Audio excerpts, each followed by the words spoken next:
Welcome to GuthrieSportsPage.com. Chris Evans with the head coach of the Guthrie Blue Jays, head coach Rafe Watkins. And Coach, Bishop McGuinness last week dropped that one 12-7. Is it a learning tool? Forget about it, move on? Well, you have to, but I'm not going to lie to you. It's been a tough pill to swallow this week. That was one of those that we should have won.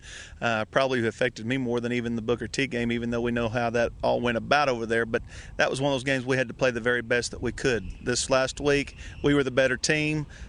We didn't make the plays when we had to. We had 3 different times we had receivers open, 2 times we overthrow, and then we dropped one. So we certainly had our opportunities. We just didn't get it done, and it's certainly a learning experience from it. And I think if you look at it properly, sometimes you can learn more from a loss than you can a win, and in the past we have. I look back 3 years ago whenever we got beat by Deer Creek over there, a team that we felt like we should have beat, and we come out of that better. We looked at some of the things we were doing, and I felt like we come out of a better team. This year, we felt like it was good what was doing. We just got to do a better job of running the play, and when we get that down, the finer points, then we'll be okay. And that's the learning part of the offense, but you got to appreciate your defense to give you a chance in the second half like they did. Well, after it got to be 12-0, the defense just played lights out, and again, the kicking game was not horrible. You know, we had a draw-off punt there that got us the first touchdown, where we were able to get a first down that was like 4th and 4, and we went our draw-off punt. Our extra point was good. We made them miss their 2 extra points, and so special teams-wise, we did pretty. Punting, like I told you last week, was a concern for us, and it was pretty weak. We had, I think, a 26-yard average. That's not going to cut it, and hopefully we don't have to punt that much, but we've got to get better at our punting game. That was the one weak spot of our special teams. I thought we tackled pretty well defensively. We had the one breakdown in the secondary, but again, that was just a great throw and catch also. I mean, that was as much of a good play on their part as it was a bad play on our part. So, we didn't dwell on that too much, but for the defense, the thing that I was probably the most proud of, because that first game is usually where you just don't tackle real well, and I thought we tackled extremely well. But offensively, we didn't come out with any type of intensity. A lot of that may be due to the youth. Line did not fire off for about the first 4 series, and when they started, that's when we started getting 7 and 8 yards. We're capable. It's just we can't go out there and make you do it. At some point in time, no matter how much we yell, no matter how much we coach, you have got to go out and perform. And we did not perform the first 17 minutes, and then we started to, and then again, played pretty well after that. When we say learning process, that's what you're talking about, going out there and actually doing it. Well, that's the thing. You got to go out with intensity. You can't go out. People are not going to – people look at playing Guthrie now as a challenge. They're looking forward to playing us. Just like El Reno, we're going to get their best shot this week. We've beat them 8 straight years. And they're coming in. It's homecoming, so that's a slap in the face to them. And they've got all these returning starters. They're supposed to be so great. And so they're coming here with a little chip on their shoulder, just like we did when we knew that was their homecoming out there.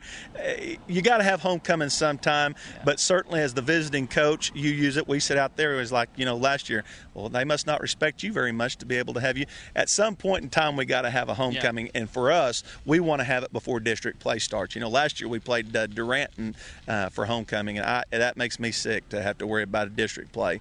But we've got plenty to worry about with the El Reno Indians this week. Speaking of those El Reno Indians, offensively, they really stick out to me. You got the Everhart kid, you got the Dolphin, the Devontae Moore. They got a lot of talent on the offensive side that's been there 2-3 years. They do. The Moore kid and then number 21's been catching. Franklin has been catching a ton of passes also for him in the scrimmages and then in the game last week against Woodward.